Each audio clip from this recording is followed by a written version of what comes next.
The Alabaster Almanac. Chapter: Wake the Gate. There are two kinds of doors in this world. The kind you open, and the kind you are. The gate at Our Lady of Perpetual Bewilderment had been both for a very long time, and it was getting tired of waiting for someone to acknowledge the distinction, overheard, or something like it, by young blood, standing at the gate at 5:58 a.m. on the morning after Clotilde came home. I, the card, and the call, and the voice at the other end. The card the docent had given Chaos was white, not cream, not off-white, not the warm ivory of something that wanted to seem distinguished. White. The specific white of a thing that has no interest in impressing you and is relying entirely on its content. For those who already know what they're looking at, and below it, a phone number with a New Orleans exchange. Chaos had been carrying it in his jacket pocket for 3 days, taking it out periodically, the way a person takes out a thing they need to decide about not reading it, since he had already memorized it, but holding it in the way that sometimes made a decision clarify itself if you were patient enough to wait for the clarification. He had the patience. He had developed it specifically for situations where the wrong move, made quickly, would be worse than no move made slowly.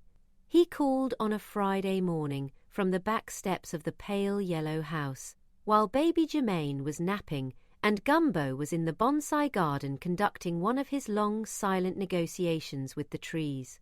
The call connected on the first ring, which was either a sign of organizational efficiency or a sign that someone had been waiting for this particular number to appear on this particular screen, and both interpretations, Chaos understood, were probably correct. "I know who you are," said the woman who answered. "That's unsettling," Chaos said. "Yes," she agreed, in a tone that communicated she found this not unsettling at all. Her voice was low, measured, with the quality of someone who spoke carefully, not from hesitation but from a long habit of choosing words the way a surgeon chooses instruments, for their specific fitness to the task. "My name is Consuela. I run a small network of people who maintain awareness of the—" She paused, not searching for the word, choosing the right one from a curated inventory.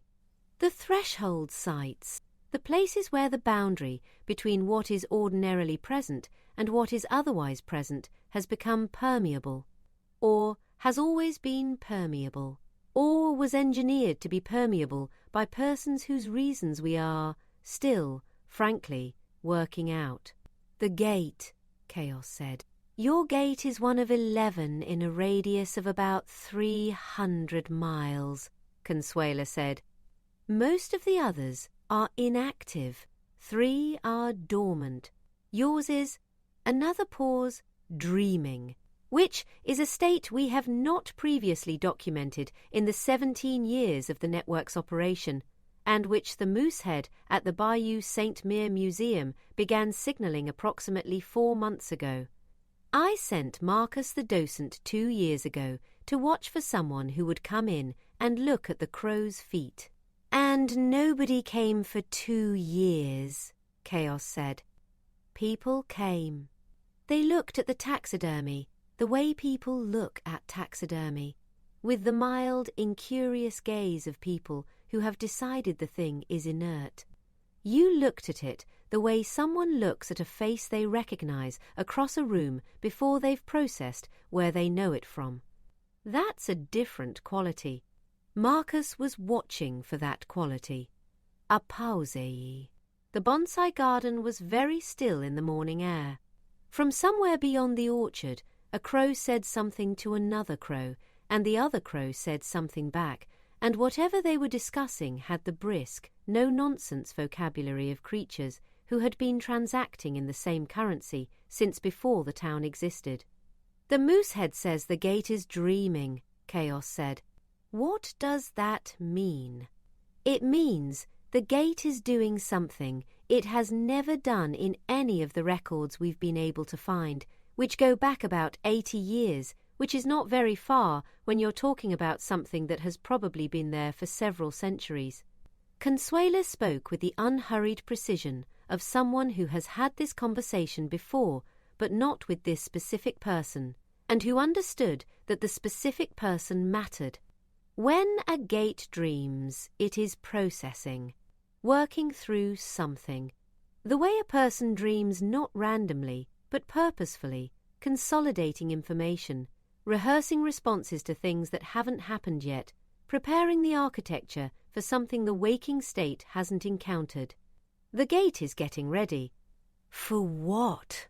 That's what we're trying to understand, she said. And that's why I need you to wake it. Chaos looked at his hand.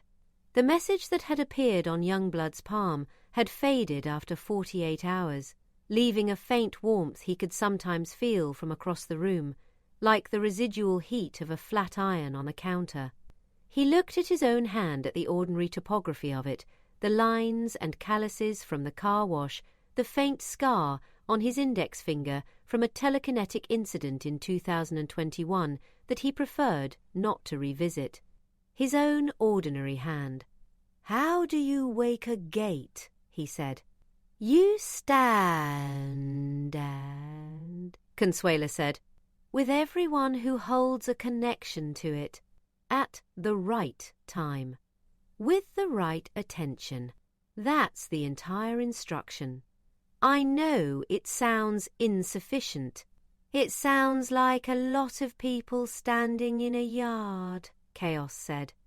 "Most true things look like ordinary things from the outside," Consuela said.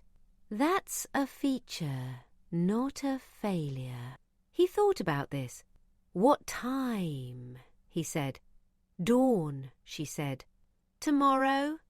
"There's a window at dawn, a specific 20-minute window that opens because of the position of the water table in Na, relation to the gate's foundations, and the angle of the early light in relation to the iron content of the gate's metal, both of which sound like a physics problem and are actually a very old arrangement that someone built deliberately and which the network has spent 17 years trying to fully understand and has gotten maybe 60% of the way there.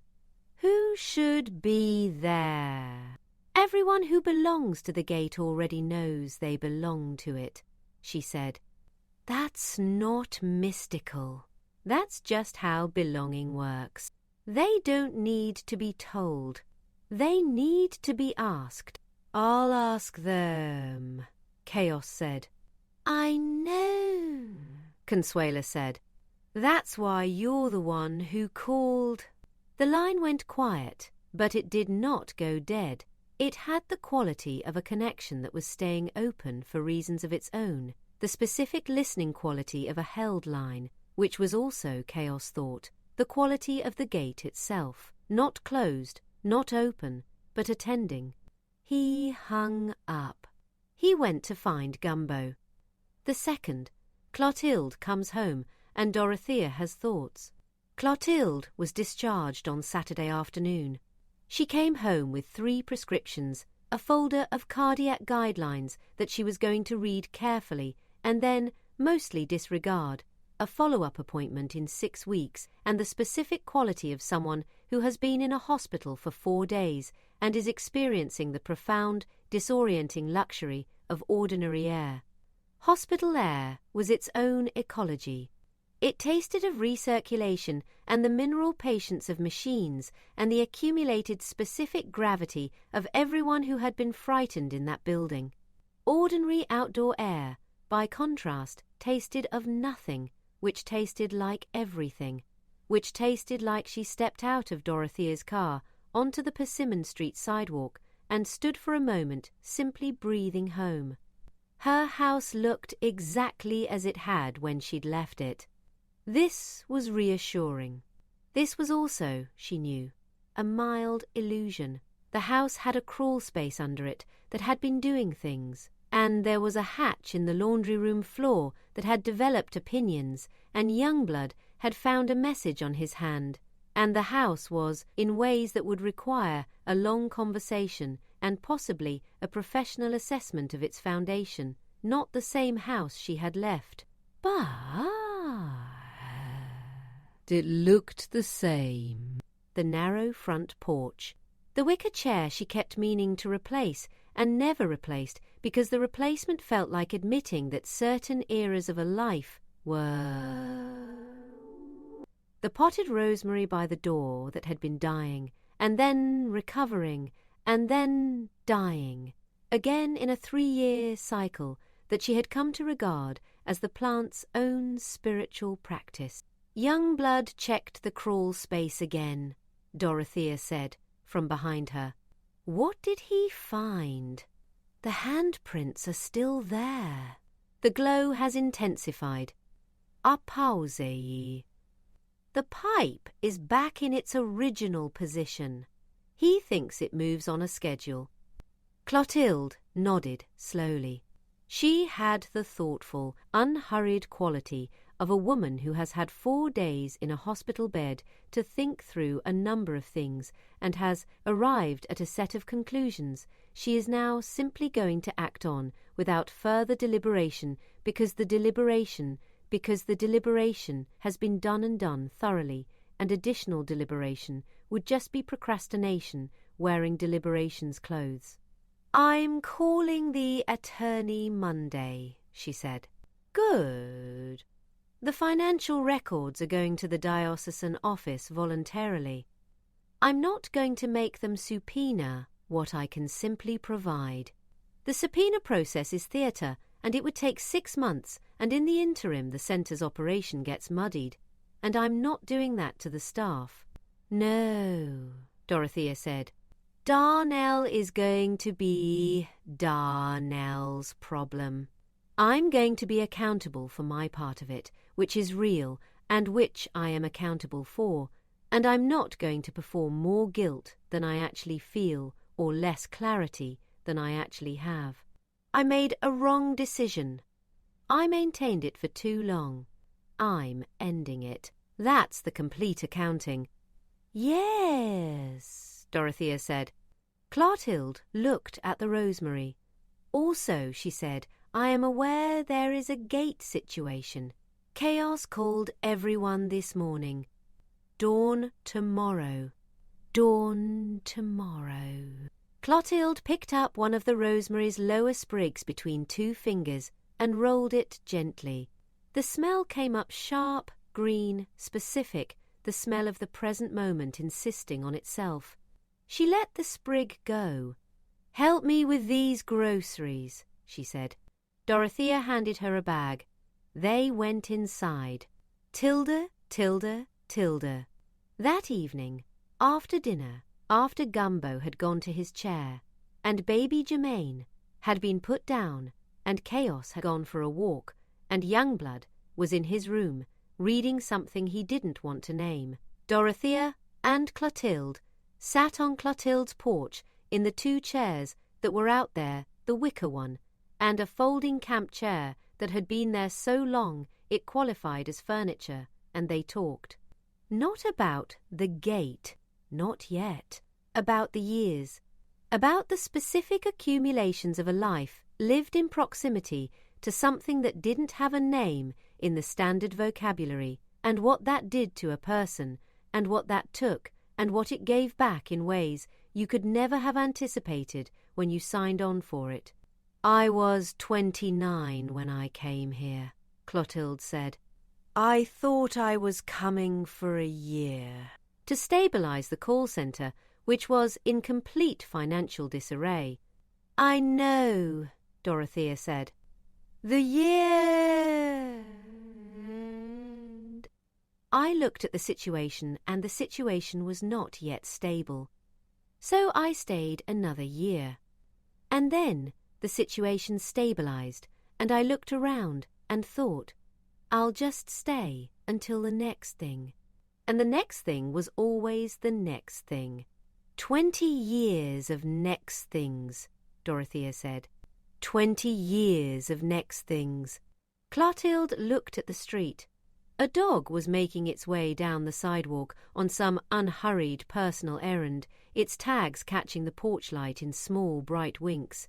I don't regret it. I want to be clear about that. Not even now, not even the Darnell part. I regret the choice, but I don't regret the reason for the choice, which was the centre, which is still standing and still answering phones and still serving the families it was built to serve. The means were wrong. The end was not wrong. No, Dorothea agreed. The end was not wrong. Gumbo thinks I should write it down, Clotilde said. The whole thing. Not for anyone else. Just for me. So I can see it. Gumbo is right about most things, Dorothea said. It's irritating. It's really irritating, Clotilde confirmed. Ows. From the direction of the convent, half a mile away, the gate made its single low sound, the one that lived below the range of ordinary hearing, but above the range of things that could be convincingly attributed to pipes or settling foundations. The sound that sat in your sternum rather than your ears. Both women heard it. Both women looked in its direction. It knows we're talking about tomorrow, Dorothea said. Everything in this town knows everything, Clotilde said. That's been true the entire time I've been here. I just stopped being surprised by it about 12 years in. I stopped being surprised about 8 years in, Dorothea said. And then Gumbo grew a tail, and I started again from scratch. Clotilde started laughing first. Dorothea followed. They sat on the porch and laughed in the specific way of women who have been through, enough together that laughter was the most honest available response to almost everything, which was not the laughter of people who found things funny so much as laughter of people who had found the threshold beyond which all you could do was laugh and had decided to live just past it permanently because the alternative was a kind of smallness neither of them was built for. The third, the bikers, who they are and what they carry. The 8 women had been camped at the Pelican Motor Court on Route 9 since Wednesday. This was, by the standards of their operation, a relatively comfortable arrangement. They had stayed in worse. They had stayed in an actual igloo once, in a northern Michigan situation that Renata, their de facto leader, or the one who spoke first and most accurately, which was the leadership style of this particular group, refused to recount in any setting where beverages were being consumed because the telling of it invariably ended in someone spitting theirs out. Renata was 54. She had the kind of face that collected whether not aged by it, exactly, but textured by it, the way certain wood is textured by decades of temperature change. Richer for the accumulation, more interesting, obviously alive, in a way that smooth things were not. She ran a network of courier operations in 3 states that were, on paper, a freight logistics company and, in the fuller reality of what they actually moved and to whom, something more layered than that. Not illegal, never illegal. But in the region between the official channels and the underground channels, in the specific corridor of necessary movement that existed because official channels were slow and underground channels were compromised there. She had been contacted by Consuela 3 years ago. She had been watching Our Lady of Perpetual Bewilderment ever since, through a rotation of her network's people, maintaining the kind of distant, patient surveillance that was less about gathering information and more about being present when the information gathered itself and needed a hand. The message on Youngblood's palm had been the signal she'd been waiting for. She hadn't given him the nod to be mysterious.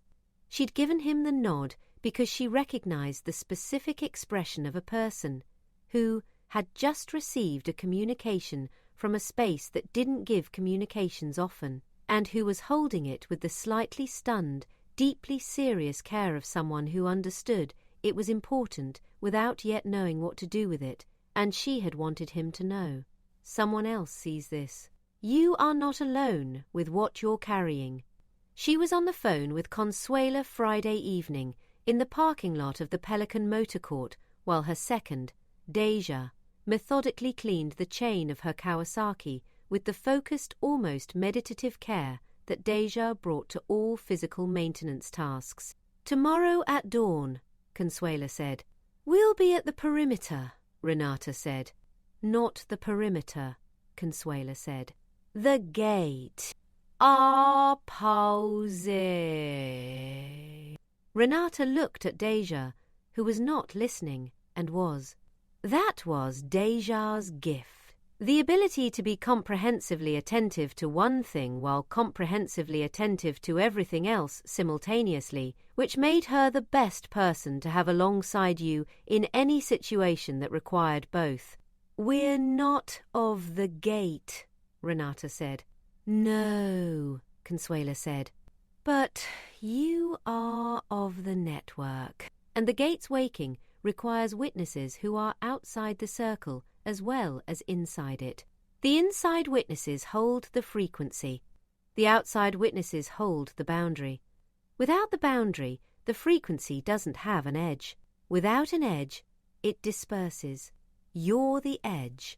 "You could have led with that," Renata said. "I could have," Consuela agreed. "But you needed to choose it, not be assigned to it. That's also part of the architecture." Renata looked at the motel. The 8 rooms, all lit.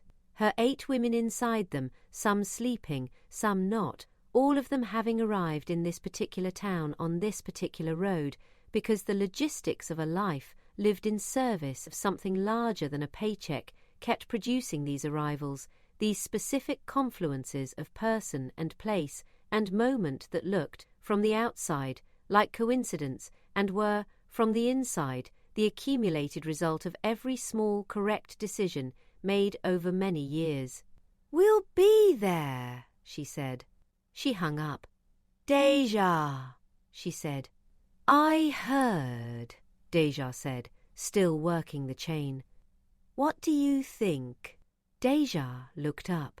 She had old dark eyes, the specific quality of eyes that seemed to have no delineation between pupil and iris, which meant you could never quite tell what she was focusing on, which was accurate, since she was generally focusing on everything. "I think," she said, "that we've been moving things for 3 years, and this is the first time we've been asked to just stand somewhere and witness something. I think that's important. I think when the work changes like that, you're close." "Close to what?" Renata said. "The thing you've been moving things toward," Deja said, and went back to the chain. The 4th, Janet makes a decision, voluntarily, which is new. Janet had been sober for 9 days.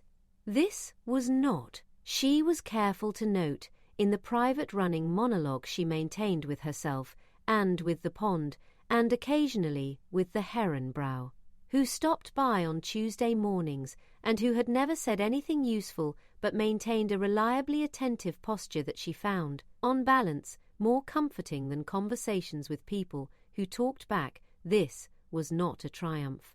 It was a data point, a single entry in a ledger that was going to require many more entries before it constituted a trend, and a trend before it constituted a record, and a record before it constituted a life.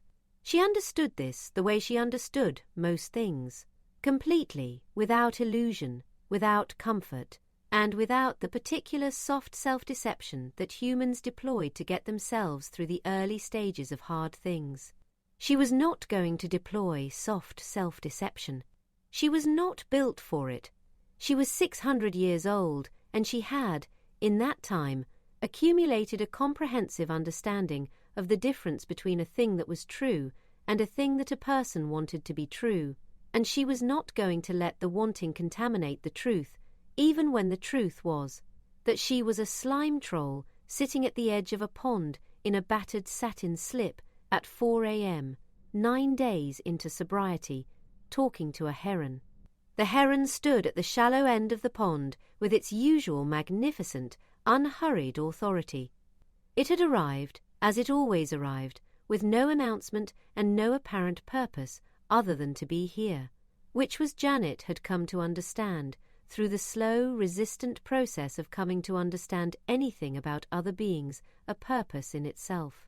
"Chaos is going to wake the gate tomorrow," she told the heron.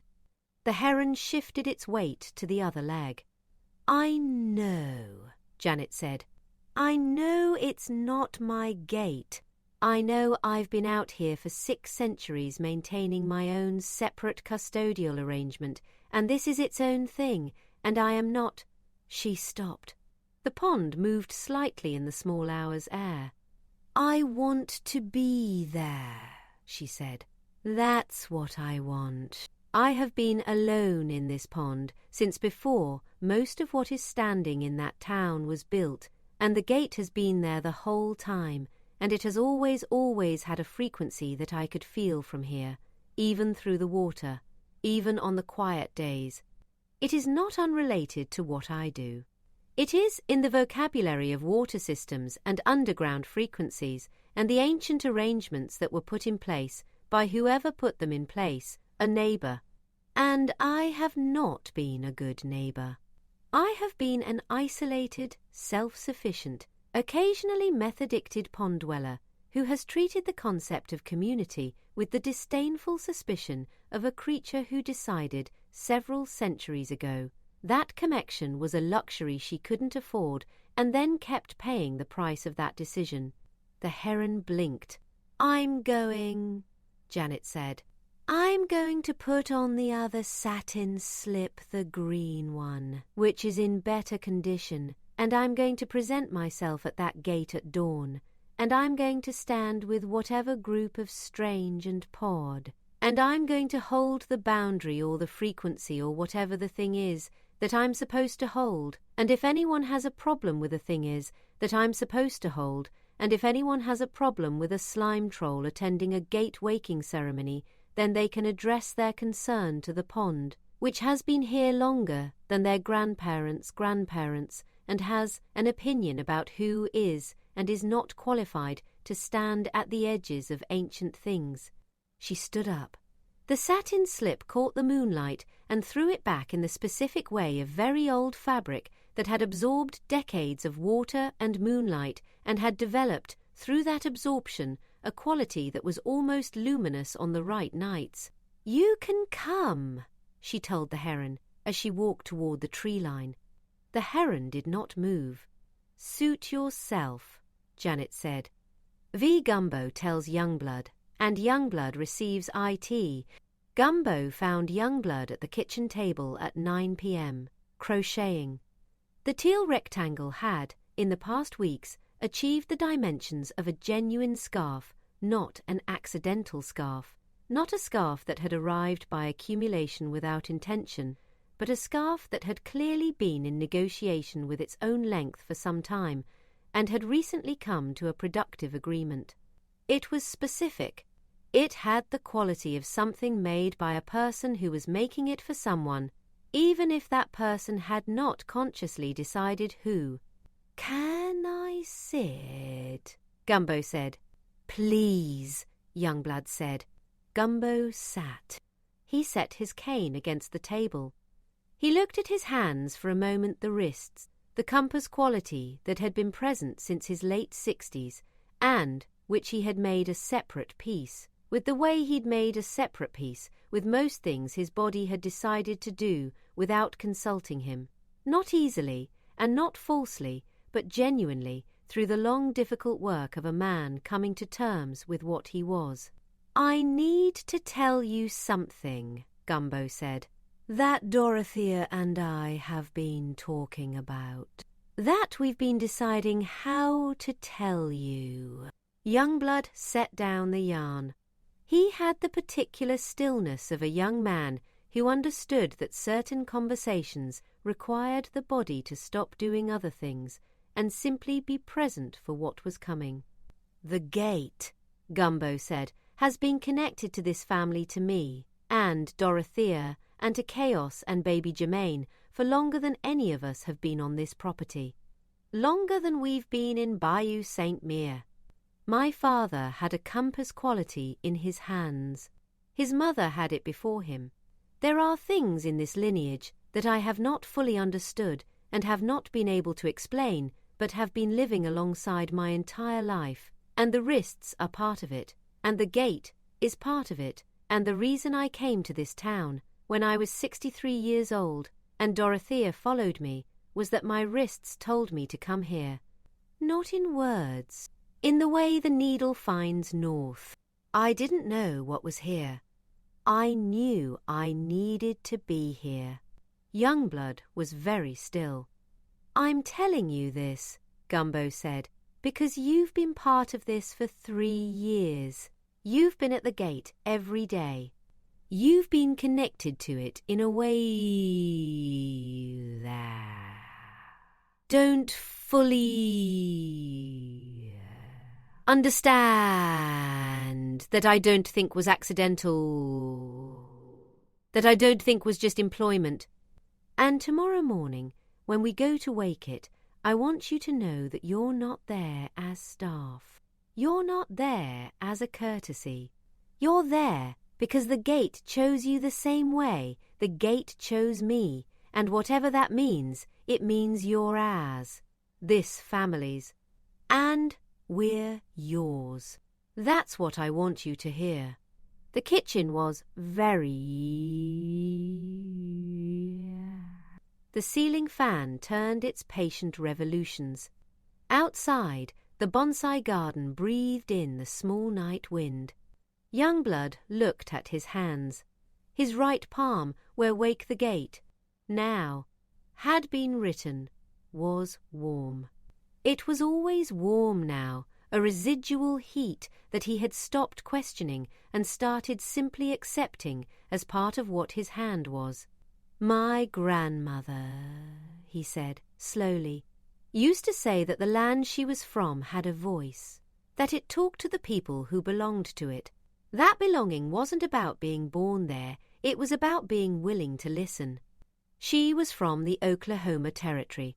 Her people had been moved there, and she said the land that received them had talked to them from the beginning, had said, "You are here now. This is your arrangement. Listen and I will tell you what I need." Gumbo nodded. "I've felt that here," Youngblood said. "Since my first week. The gate." He paused.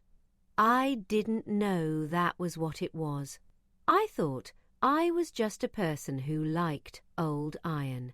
Gumbo made the sound that was not quite a laugh, and not a laugh, the sound of a man recognizing something he has felt himself. "We all have a story about how we thought we were just doing an ordinary thing," he said. "And then the ordinary thing turned out to be the whole thing." Youngblood picked up the scarf. He looked at it. "Who are you making this for?" Gumbo said. Youngblood didn't answer right away. "I don't know yet," he said. "I'll know when I'm done." "That's usually how it works," Gumbo said. Ralph prepares and baby Germain confirms. Ralph knew before anyone told him. He had known since Thursday, which was when the gate had made its low sound and the sound had travelled through the air of the pale yellow house with a quality that Ralph's nervous system had registered as a summons rather than an ambient noise. He had been on his perch. He had turned toward the direction of the sound. He had felt, in whatever constituted the interior of a red parrot who had been living on these grounds, Foran Bandar. undisclosed number of years in the possession of an arrangement with reality that was not available to most birds, the specific resonance of something that was about to require his full attention. He had spent the intervening days preparing. Preparation for Ralph was interior. It involved the extended, methodical review of everything he knew, not the performative kind, not the kind that became the 40-minute lectures, the other kind. The quiet kind, conducted alone in the early hours when the house was still and the only sound was the fan and the distant language of the nighttime creatures, running through the accumulated data of decades in this place and checking it against the data of what was coming. Looking for the pattern, feeling for the frequency. The gate was dreaming. He knew what it was dreaming about.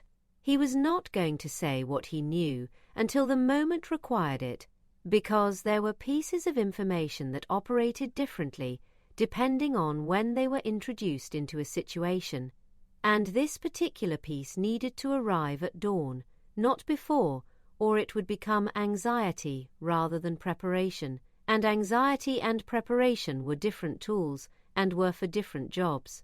He sat on his perch, and he knew what he knew, and he waited.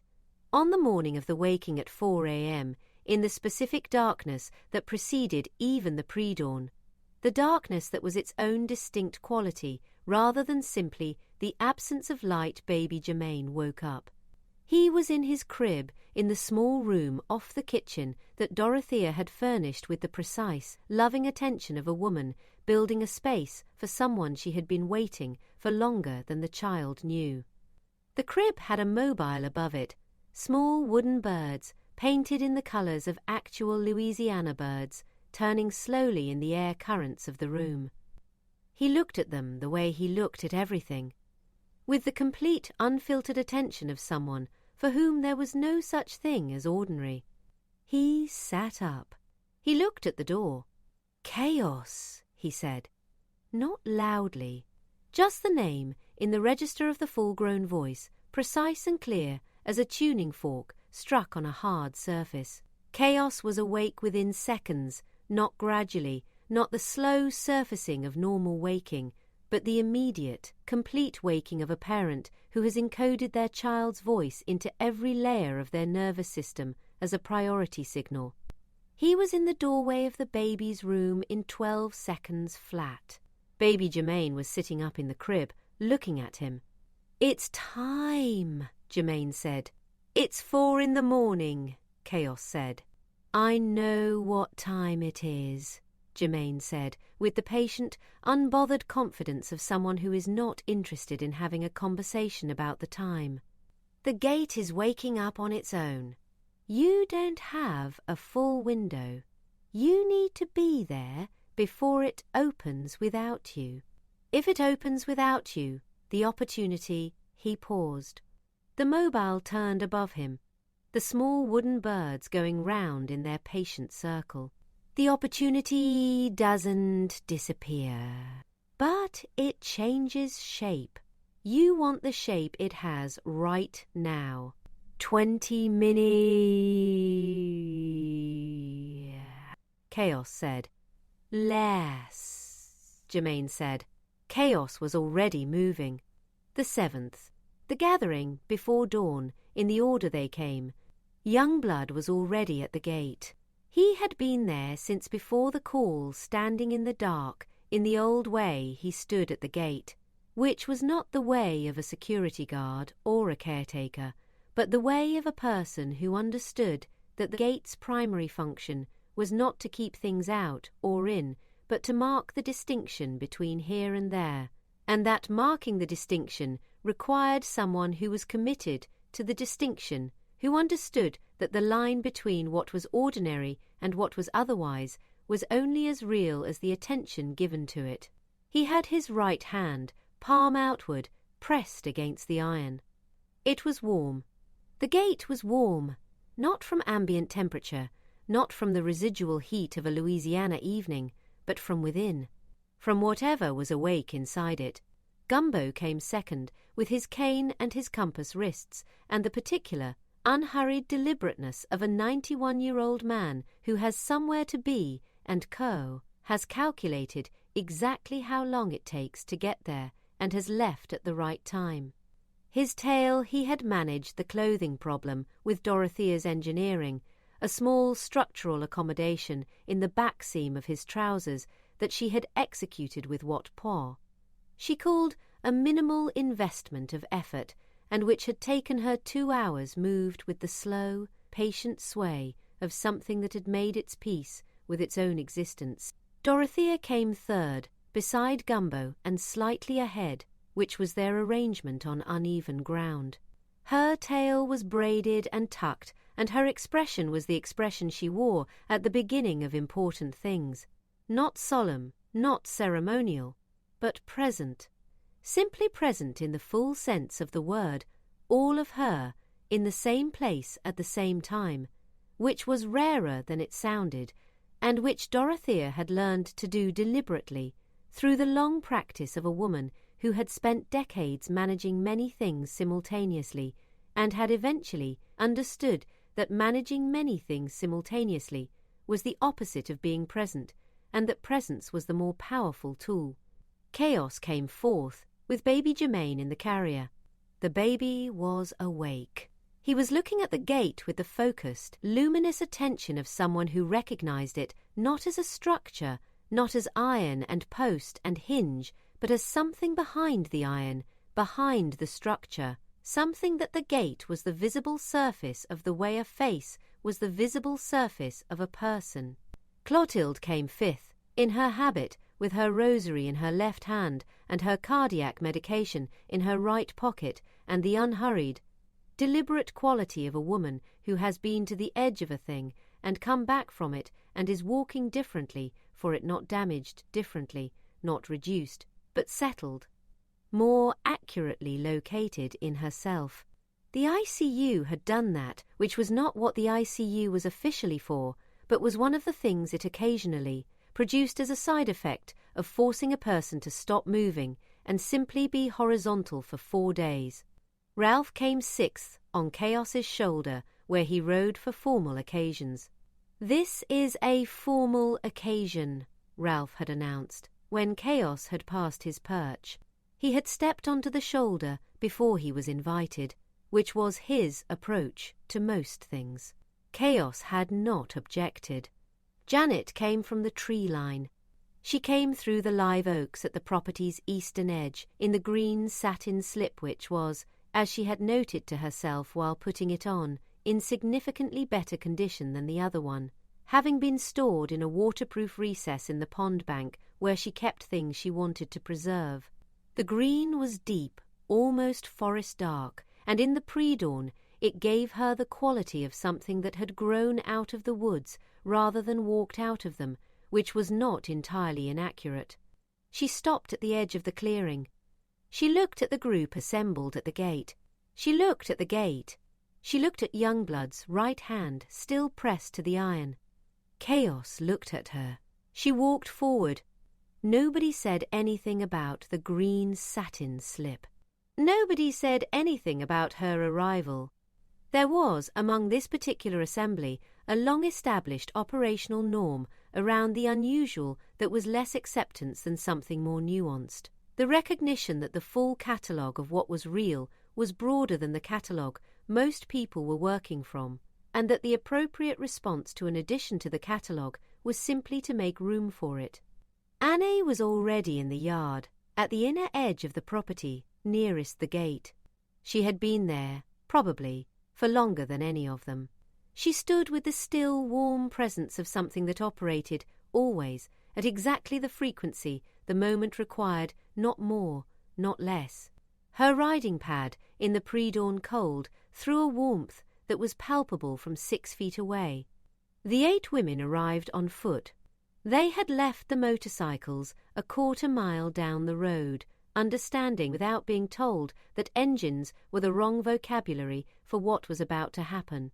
They came through the gate that Youngblood had opened the only time he had moved his hand from the iron, and arranged themselves at the outer edge of the property with the quiet, professional attentiveness of people who had been briefed and had shown up at the right time and in the right spirit, and now needed only to be what they were: witnesses, boundary holders, the edge that gave the frequency its shape. Renata came last of the 8. She looked at the gate. She looked at Youngblood. She gave him the nod, the same nod from the corner of Persimmon Street, the same quality of it. Someone sees this. You are not alone with what you're carrying. He gave it back. Then they were all there. The gate was silent. The property was silent. The town of Bayou St. Mere was silent in the specific way of a thing that is not sleeping, but is holding its breath, the particular quality of stillness that precedes not an ending but a beginning, that moment when something that has been preparing for a long time has finished preparing and is simply, finally, present at its own moment. Gumbo's wrists had gone completely still. "It's time," Youngblood said. The 8th, the waking. Nobody had a script. This was the thing Chaos had been most uncertain about, whether there was a protocol, a sequence of words, a specific liturgical arrangement that the waking required. He had called Consuela back. She had said, "There is no script. The gate does not need words. It needs attention, and it needs the specific quality of attention that comes from people who are genuinely here for the right reasons. And you cannot manufacture that quality, and you cannot fake it, and therefore the presence of people who have it is the entire ceremony. Stand at the gate. Be what you are. Let it recognize you." He had thought about this for 2 days and had arrived at 4 a.m. on the morning of the waking, at the same place he arrived at the end of most complicated things. The understanding that the complicated surface of it was covering something very simple, and the simple thing was the thing that mattered. So they stood, Youngblood at the gate with his warm palm, Gumbo and Dorothea beside him, the wrists open and facing the iron, Chaos at the centre with baby Germaine, the baby's face turned toward the gate with complete, unguarded, luminous attention. Clotilde slightly behind, rosary moving through her fingers in the slow, counting way that was not rote but genuinely felt the beads as tactile anchor while the interior went somewhere else. Janet at the far left, bare feet in the grass, arms loose at her sides, looking at the gate with the specific quality of a 600-year-old entity finally, after a very long time, consenting to be seen. The 8 women at the outer edge, Anne at the centre of everything, warming the air of the whole yard from the inside out. Ralph on Chaos's shoulder, still. The sky began to change.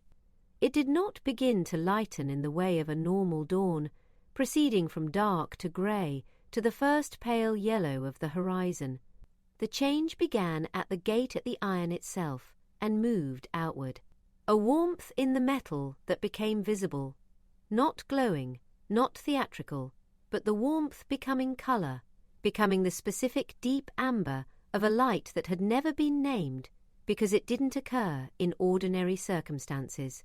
Baby Germaine made a sound, not the deep voice, not the between-states access, not words at all. A sound that was prior to words, the sound of a human being at the very beginning of language, before language, the sound of pure frequency being expressed through the only instrument available, which was a very small human chest, and the frequency was this.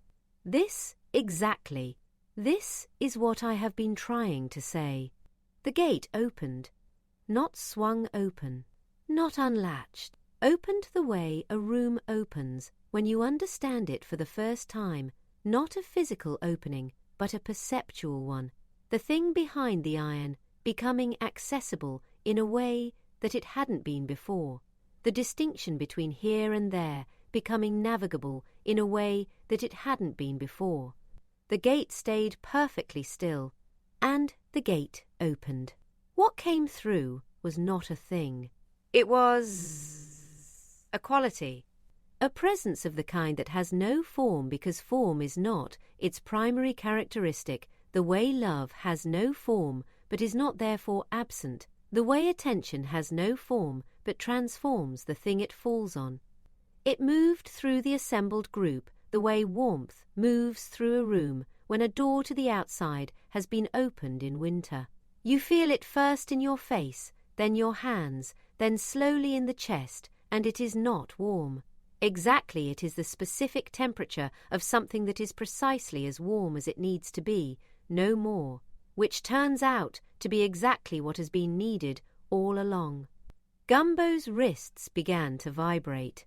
Not the compass quality, something older than that, something beneath the compass function, the original frequency that the compass quality was a refinement of.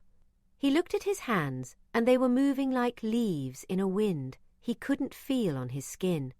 Dorothea's tail, under her clothes, uncurled completely. She felt it happen, felt it extend to its full length for the first time, which turned out to be longer than she had estimated, and the extension had the quality of something releasing a held breath. She would not discuss this at any subsequent time. She would simply know that it had happened, and she would carry that knowing the way she carried most important things, quietly and with her whole self. Youngblood's palm went cool. The warmth that had been in it since the crawl space drained away, not gone, but transferred, into the gate, back where it had come from, or back into the circuit it had been temporarily held outside of. He felt the completion of it, the way a sentence feels when the last word arrives. Clotilde levitated exactly 4 inches, not involuntarily. For the first time in every levitation she had experienced in 53 years, she levitated with full consent, not being carried against her will, but rising with her will in agreement with whatever was lifting her. 4 inches, and no further. She stayed there, rosary in her hands, at exactly the height the moment needed her to be at, and it was entirely fine, and she was entirely herself, and she was not frightened at all. Janet put her hand on the gate. It was the first time in 600 years that she had touched anything in this town that had not been water or wood or the old biological materials of the natural world she had been maintaining. Iron, old iron, warm with what had just moved through it. She held her hand flat against it and felt the frequency of the underground water. System moving through her palm in the same direction it always moved south to north, toward the bayou, toward the sea, and she understood, standing at this gate for the first time, that her pond and this gate had always been in conversation, always part of the same system, always connected through the water that moved underneath all of it, and that her centuries of isolation had been a misunderstanding so long held it had become a belief, and so deeply believed it had become a fact, and the fact was wrong, and she was here now, and the water moved through her and through the gate, and they were the same water. She started crying, not with drama, not with the operatic sobbing of the previous crisis, the quiet, specific crying of a very old creature arriving somewhere it should have arrived a long time ago. Ralph, from Chaos's shoulder, looked at the sky.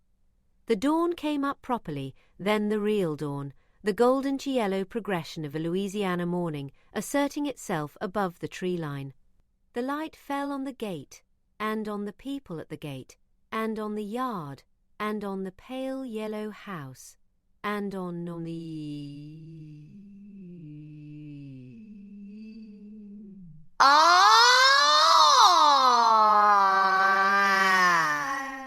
and on the orchard and on the chapel in the distant woods and on the pond beyond it where the fresh water moved in its clean circuits through the underground channels of the whole living watershed. And everything it fell on had the quality of a thing that had been seen. Not for the first time the light had been here every morning, but with the specific quality of being seen and recognizing that it was seen, which was different. Baby Germain stopped making his sound. He turned his face toward his father. His expression was Chaos would spend a long time trying to find the words for it, and the words he would eventually settle on were satisfied. Not happy, exactly, though happy was in it.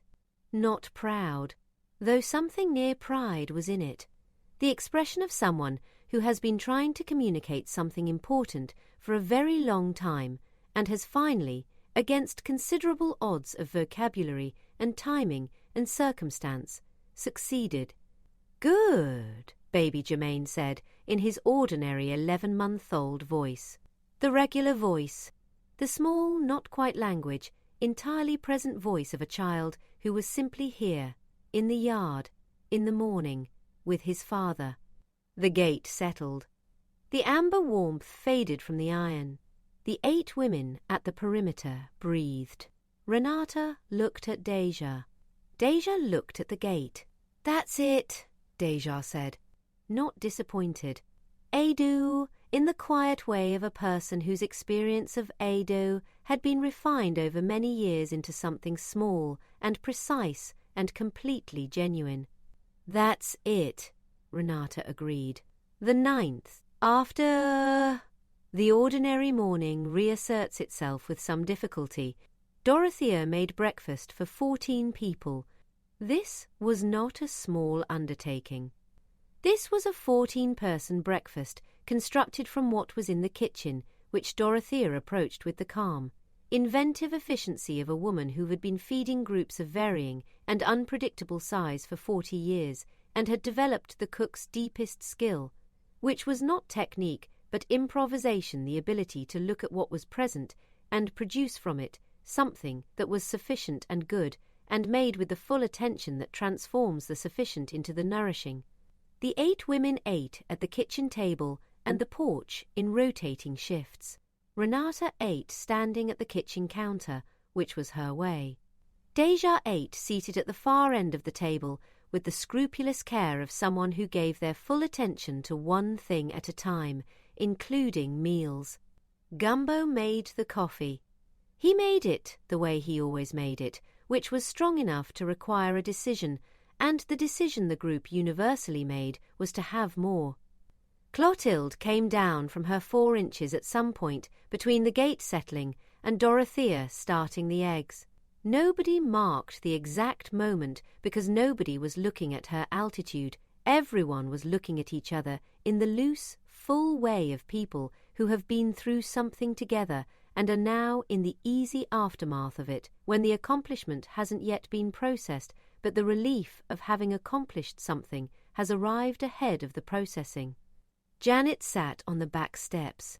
She had declined to come inside, not because she was uncomfortable with the offer, which had been made by Dorothea with the complete and genuine warmth of a woman extending her home's hospitality without asterisk or caveat, but because she was not ready yet. She was sitting with what had happened at the gate. She needed the outside for that. She needed the grass under her feet and the morning air and the specific quality of a Louisiana autumn morning that smelled of water and decomposition and coming cold and the green permanent insistence of things that did not die in winter.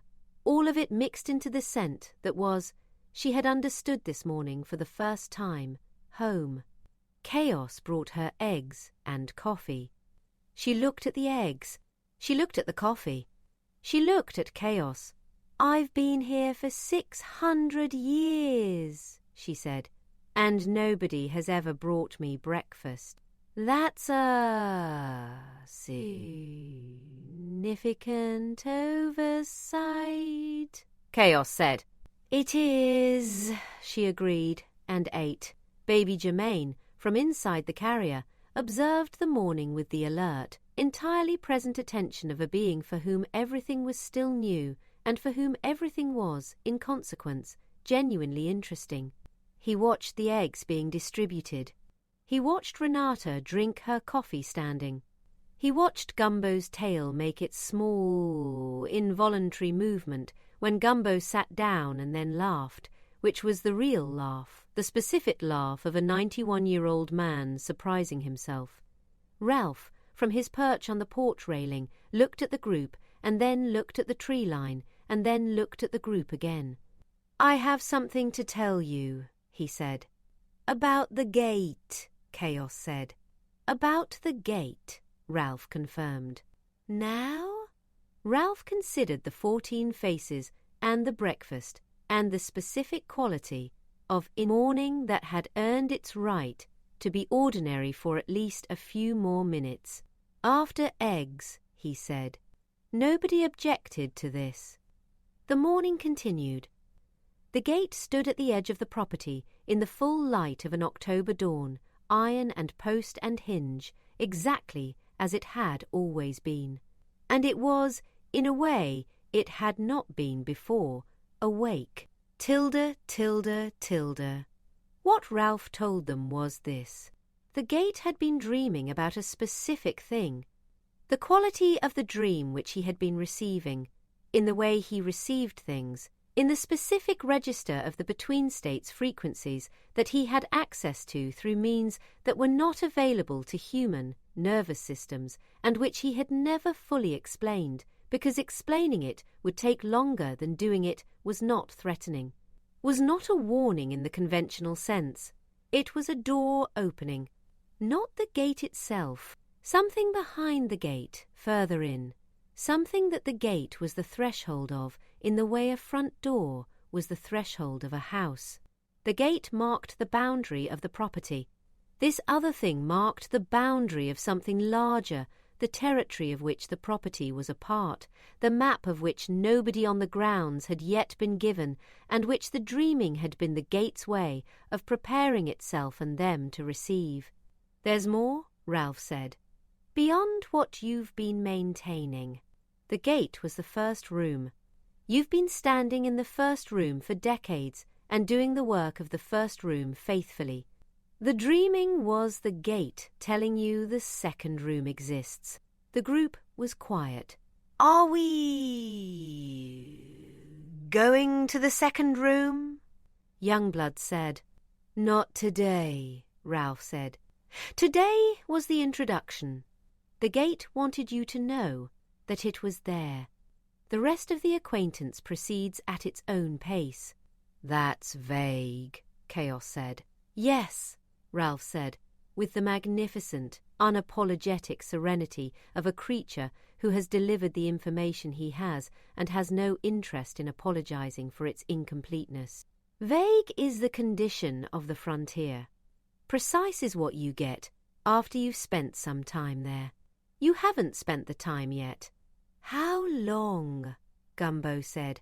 Ralph looked at him with the specific quality of something that has known you for many years and respects you completely and is, in this moment, about to tell you something true that you are going to find frustrating. "As long as it takes," Ralph said. Gumbo looked at him. He looked at the gate. He looked at the October sky above the orchard. He looked at his wrists, which were still really still, a stillness he had not felt in them since before he could remember feeling them, the stillness of a needle that has found north so completely that it requires no further correction. "All right," Gumbo said. And it was. End of chapter.